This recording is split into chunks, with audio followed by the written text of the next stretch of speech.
रंग माझा वेगळा या मालिकेच्या 1 जुलैच्या भागामध्ये आपण पाहणार आहोत. कार्तिकी ही शाळेमध्ये जाण्यासाठी निघालेली असते आणि ती दीपावर खूपच नाराज असते आणि दीपा देखील तिच्यासोबत काहीच बोलत नाही. साक्षी ही तिला शाळेमध्ये सोडण्यासाठी जाते. तर दुसरीकडे सौंदर्या ही विठोबासमोर प्रार्थना करत असते. हे जे पाऊल उचलले आहे त्यामध्ये मला यश दे. माझं दीपावर किती प्रेम आहे हे तुला माहिती आहे आणि मला दीपिकाचं सत्य तिच्यापर्यंत पोहोचवायचं आहे. त्यामध्ये मला तिला दुखवायचं नाही आणि गमवायचं सुद्धा नाही. म्हणून मी खोटं बोलून सत्य तिच्यापर्यंत पोहोचण्याचा प्रयत्न करत आहे. दीपा आणि दीपिकाची खरी भेट झालीच पाहिजे. दोघींना एकमेकींची खरी ओळख पटलीच पाहिजे. फक्त तुझी साथ असू दे विठोबा, अशी सौंदर्या विठोबासमोर हात जोडून प्रार्थना करते. आणि तितक्यात राधाई तिथे येते आणि ती सौंदर्याला सांगते की मला श्वेताला खरेदी करण्यासाठी घेऊन जायचे आहे. त्यावर सौंदर्या देखील लगेच होकार देते. त्यानंतर ललित तेथे येतो. तो विचारतो, आपण जो प्लॅन ठरवला आहे त्याच्यावर पुन्हा तुला विचार करावा असं नाही वाटत ना? त्याचं आपण हे केलं आणि त्याच्यानंतरचे परिणाम जे काही असतील ते बद्दल आपल्याला शाश्वती नाही देता येईल. त्यावर सौंदर्या म्हणते, त्या दोघी मायलेकी जर एकत्र येत असल्या तर मी ही रिस्क घ्यायला तयार आहे. तिचे हे बोलणे ऐकून ललित सुद्धा खुश होतो. त्यानंतर ते दोघेही विठोबाचं दर्शन घेऊन तिथून निघतात. दुसरीकडे दीपाला आदित्य हॉस्पिटलमधून एका नर्सचा फोन येतो. तेव्हा ती दीपाला सांगते की आदित्य हॉस्पिटलमध्ये इमर्जन्सी आली आहे आणि एका व्यक्तीला ओ पॉझिटिव्ह ब्लड ग्रुपचं ब्लड हवे आहे. डोनर लिस्टमध्ये तुमचं नाव सापडले आहे. मला शक्य होईल का? आणि त्यावर दीपा होकार देते आणि लगेच हॉस्पिटलमध्ये जाण्यासाठी निघते. तर तिच्या घराबाहेर श्वेता आणि राधा असतात. तेव्हा श्वेता राधाईला सांगते की सौंदर्य इनामदारांचा आणि दीपाचा काहीतरी प्लॅन सुरू आहे. तो काय आहे तो बघण्यासाठी मला दीपाचा पाठलाग करायचा आहे. हे ऐकून राधाई डोक्यालाच हात लावते. त्यानंतर दीपा ही हॉस्पिटलमध्ये जायला निघते.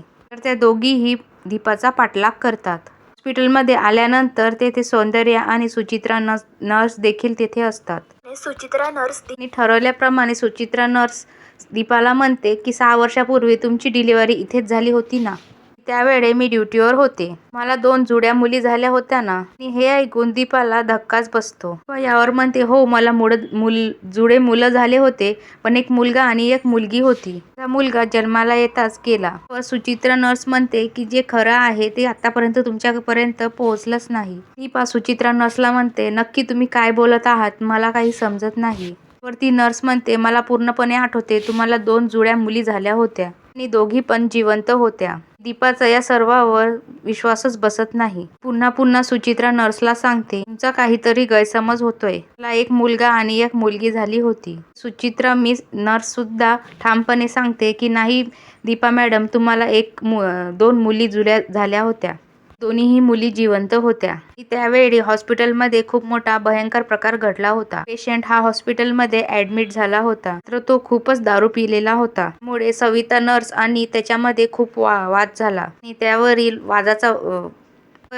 वादाचा बदला घेण्यासाठी दारुड्याने हॉस्पिटलमधील बाळ पळवले होते. ते बाळ म्हणजेच तुमच्या जुळ्या मुलीपैकी दुसरी मुलगी होती. आणि हे सत्य ऐकून दीपाच्या पायाखालील जमीन सरकते. दुसरीकडे श्वेता आणि राधाई सुद्धा हॉस्पिटलच्या बाहेर पोहोचतात. राधाई श्वेताला खूप समजावण्याचा प्रयत्न करते आणि तिथून जायसाठी सांगते. श्वेता ही काही तिचं ऐकतच आणि ती हट्टाने हॉस्पिटलमध्ये येते. आणि दुसरीकडे दीपाचा अजूनही सुचित्रा नर्सवर विश्वास बसत नाही.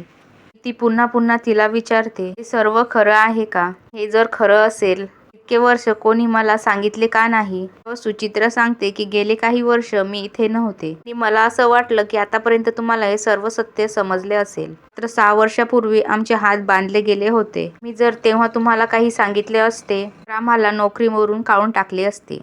तरीही मी तुम्हाला कॉन्टॅक्ट करण्याचा प्रयत्न केला होता. तेव्हा मला समजलं की कार्तिक सरांसोबत तुम्ही त्यांच्या घरी राहत नाही आणि तुमचा पत्ता देखील कुणाला माहिती नव्हता. ती नर्स दीपाला म्हणते, माझ्यावर विश्वास ठेवा, मी जो काही बोलले ते खरं आहे. त्यावर दीपा म्हणते की सविताताईंनी मला काहीतरी वेगळंच सांगितलं होतं आणि मला आता काही कळत नाही त्यांनी सांगितलं होतं ते खरं होतं का आता तुम्ही सांगत आहे ते खरं आहे. सुचित्रा नर्स म्हणते की हे सर्व खोटं तेव्हा आम्हाला सविताताईंनीच सांगितलं होतं. त्यांना तेव्हा समजलं होतं की त्या दारुड्या पेशंटने एक बाळ पळवले आहे. तेव्हा त्यांनी आम्हाला बोलवलं आणि हे सत्य लपून ठेवायला सांगितले होते. आम्ही हे न्यूज सौंदर्य इनामदारपर्यंत पण पोहोचू दिली नाही. ती थोड्या स्टाफला ही गोष्ट माहिती आहे, कारण हॉस्पिटलच्या प्रतिष्ठेचा प्रश्न होता. हे ऐकून दीपा खूपच चिडते. ती म्हणते, हॉस्पिटलच्या प्रतिष्ठेपायी गेली 6 वर्ष एका आईला एका मुलीपासून दूर केले आहे. हे माझ्यापासून सत्य लपवले आहे. त्यावर सुचित्रा नर्स म्हणते, ताई, आमचं हातावर पोट आहे. त्यापैकी जर कोणी तुम्हाला सत्य सांगितले असते तर आमची नोकरी गेली असती. तुमचा जर माझ्यावर विश्वास नसेल, तुम्ही सविता ताईंनाच जाऊन विचारा खरं काय आहे आणि खोटं काय आहे. त्यानंतर तेथून नर्स निघून जाते. दीपा देखील सविताताईंना भेटण्यासाठी तेथून निघते. हॉस्पिटलच्या बाहेर श्वेता आणि राधाही असतात. राधा ही श्वेताला समजवत असते की दीपाचा पाठलाग करणं सोड, घरी चल. ती दगदग करतेस तू, तुझ्या तब्येतीची जरा काळजी घे. जर सौंदर्या मॅडमना तुला असं पाहिलं तर त्या मलाच ओरडतील, अशी राधा ही श्वेताला म्हणते. तितक्यात सौंदर्या तिथे येते. मुळे श्वेता आणि राधा ह्या दोघी पण लपून बसतात. सौंदर्या ही सविताताईंना फोन करून आलेली आहे, तुम्ही तयार व्हा. त्यानंतर ती पुन्हा हॉस्पिटलमध्ये जाते. श्वेता ही काय प्रकार चालू आहे याचा विचार करत असते. दुसरीकडे कार्तिकी ही शाळेमध्ये खूपच रडत असते. तेव्हा दीपिका कार्तिकीला विचारते, तू का रडत आहेस? काय झाले आहे ते मला सांग ना. मात्र कार्तिकी ही तिला काहीच सांगत नाही. आणि कार्तिकी ही मनाशी म्हणते, खरं कसं सांगू तुला मी?